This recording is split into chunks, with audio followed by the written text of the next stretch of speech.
ร้อนนี้สำนักงานปศุสัตว์จังหวัดขอนแก่นฉีดวัคซีนกันโรคพิษสุนัขบ้าให้น้องหมาน้องแมวฟรีสวัสดีค่ะดิฉันจิรดาภูลสวัสดิ์ประชาสัมพันธ์จังหวัดขอนแก่นจากพระราชประสงค์ให้โรคพิษสุนัขบ้าหมดไปจากประเทศไทยของสมเด็จพระเจ้าน้องนางเธอเจ้าฟ้าจุฬาภรณ์วลัยลักษณ์อัครราชกุมารี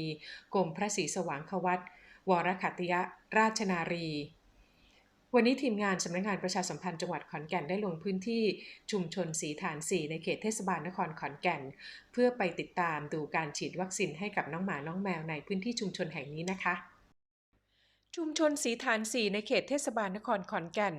วันนี้เป็นวันที่เจ้าหน้าที่ปศุสัตว์ได้ให้บริการฉีดวัคซีนป้องกันโรคพิษสุนัขบ้าให้กับน้องหมาและน้องแมวในชุมชนมีสมาชิกของชุมชนมารอรับบริการเยอะเชียวค่ะ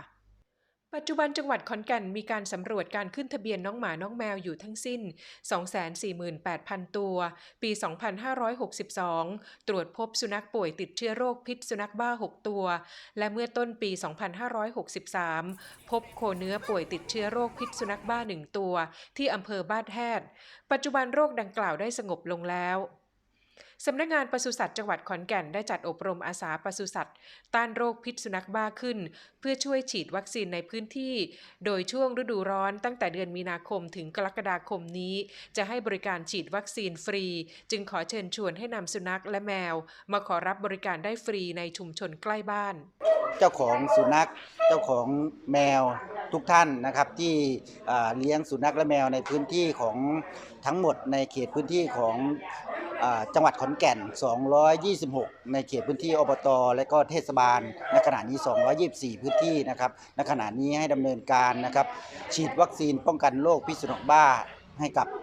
สุนัขและแมวนายสมศักดิ์เคยนอกหัวหน้าอสม.ศรีฐานเป็นอาสาปศุสัตว์ต้านโรคพิษสุนัขบ้าได้กล่าวว่าตัวเองเป็นอสม.และอาสามาทำงานนี้ช่วยประกาศผ่านหอกระจายข่าวได้รับความร่วมมือจากประชาชนในพื้นที่เป็นอย่างดีพอใจมากครับพอใจมากทางผมก็เป็นอสม.แล้วก็ทางชาวบ้านก็ให้ความร่วมมือดีประกาศเสียงตามสายนี้ออกมาเต็มเลยรู้สึกว่าภูมิใจมากเพราะเราทำงานเราเป็นจิตอาสาอยู่แล้วใช่ไหมฮะเราก็ต้องรักษาโรคประจำถิ่นก็เรียกว่าโรคประจำถิ่นนะฮะ